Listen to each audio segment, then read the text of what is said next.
The Acolyte isn't ruining Star Wars. You are. Well, that's a pretty bold claim by Inverse for a show that features a literal dumpster fire in space. Some people see a dumpster fire and do nothing but watch the spectacle. Some are too scared to face the danger.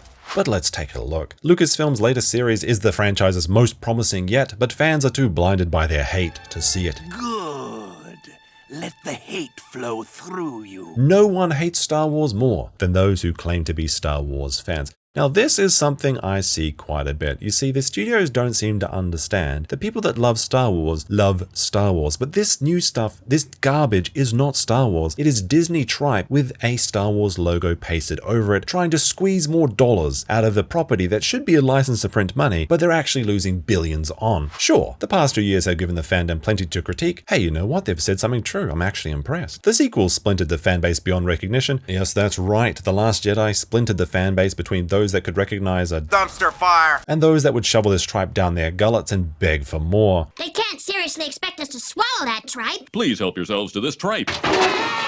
Not everyone will find something to like in the franchise's recent output. At a certain point, though, the discourse reaches a fever pitch, and even Lucasfilm's most promising project yet gets swept up in the drama. Most promising project yet, alright. Let's take a look at some of these scenes. Hey, is that Trinity? Oh look, and she's dead by a tiny pinprick in a universe where people routinely survive from wounds like this.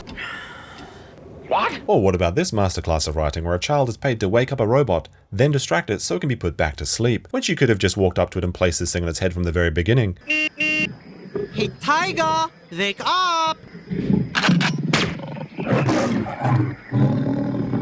Oh, and look what we have here, some of that much vaunted diversity. We now have plus-size Jedi. Yes, that is right, midichlorian count is now tied to your cholesterol. Now ask yourself, have you ever seen a deluxe-sized samurai or Shaolin monk? Of course you haven't, because their entire warrior code is based on daily training, self-control, and mastering their craft. The only craft that this self-insert character is mastering is the coupon day at Tim Hortons. Oh hey, and if you couldn't get enough of a small campfire burning in the vacuum of space, you're going to love episode 3 where a small girl sets a stone fortress on fire. Ah, stone, nature's kindling. You are made of stupid. The Acolyte is not the first Star Wars project to face the brunt of fan backlash, and it likely won't be the last. You know, that's true, but there is one little trick that Star Wars detractors hate, and that's called putting out good shows. You see, it makes it very difficult to criticize something that's actually enjoyable, but I guess that's a bit too big-brained for the geniuses down at Disney HQ. But the new live-action series is also one of the best additions to that galaxy far away in a long time.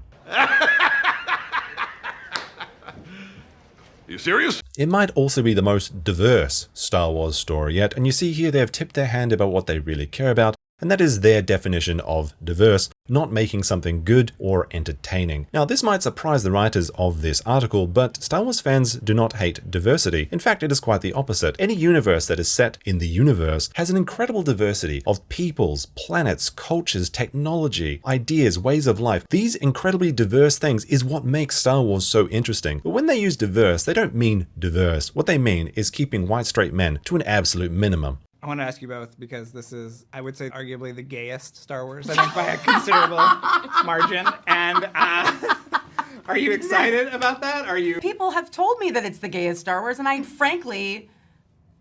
You're offended? Into it. No. And here's a quick and easy test to determine if you're going to have a good time with any new show. If the writers are asked, is this show good? And their answer is it's diverse, or any other answer that isn't yes, you know you're in for a bad time. Inverse continues, and while that is definitely a boon for marginalized fans, it's made the Acolyte the target for a vocal splinter of the fandom. Oh, buckle up guys, they're about to talk about us. Whether you know them as the fandom menace or a cluster of blue checkmark users on Twitter, it is impossible to escape their orbit. The same folks that review bombed diverse swings like the Marvel's Eternals and Lord of the Rings prequel Rings of Power have now set their sights on the Acolyte. Now, isn't that interesting language, review bombed? Isn't it funny how shows that are universally panned by the audience as terrible just happened to be review bombed? Really makes you think. To hear them tell it, this series is the worst thing that has ever happened to Star Wars. Well, let's take a quick look from today's episode. The power of one. The power of two. The power of many. Why do women ruin everything? To hear them tell it, the series is the worst thing that has ever happened to Star Wars, and its showrunner, Leslie Headland, is just as fiendish as Lucasfilm's president, Kathleen Kennedy. Is there a problem, people? Put a chick in it, make her gay! To them, The Acolyte's woke agenda is something to be feared. It's ruining Star Wars. It's poisoning pop culture itself. It needs to be stopped by any means necessary. What do they mean by the woke agenda? It's pretty gay, let's be honest. I think that Star Wars is so gay already. We'd be like, look how gay this is, and then send each other a reference photo. And are you telling me, with a straight face, that C-3PO is straight? I think it's canon that R2-D2 is a lesbian. Oh, interesting. Yeah. Nerds are gay. Well, some nerds are very not gay and are very threatened by gay Well, that's stuff. true. Hey, look, I'm not going to put up any arguments about C-3PO, but saying that R2, any holes a gold D2 is a lesbian is just pure copium. We realize how ridiculous this all sounds, right? God, I hope so. But if not, let's try this. The Acolyte is not actually ruining Star Wars. Liar! But the bigoted backlash is definitely ruining the fun for everybody else. Well, buckle up, chums. They're about to break out Old Faithful. It's not outright shocking to see something like the Acolyte marred by racist, misogynistic, and even anti-LGBTQ backlash. You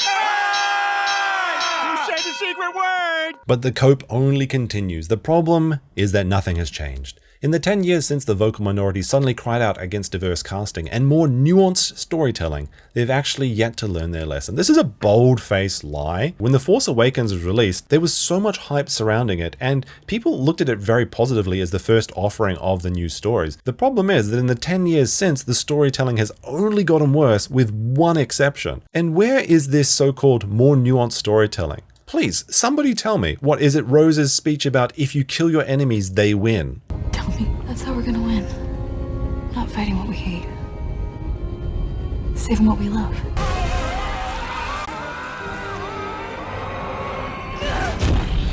The article concludes with a statement that the origins of this toxicity aren't difficult to figure out. At the end of the day, it boils down to entitlement. Many male fans feel they own the franchise and are determined to safeguard it from anyone that could challenge the ownership. What an absolute pile of garbage. This is a fan fiction ending that makes me think this writer has a chance on the Acolyte Season 2 team. Since this is apparently too difficult for journalists to understand, I'll break it down into some very simple terms. People used to love this franchise, but now they see its corpse, dead and bloated, and it's being chopped up into itty-bitty pieces and sold to showrunners. They don't care about the legacy, they don't care about the characters, they don't care about the lore. They just want to tell their own personal stories while dressed up in the skin of something that used to be great. And when these skinwalkers of writers decide to go online, looking for praise, they see the audience, their customers, the people that pay their bills, you and I, and they see that we don't like it.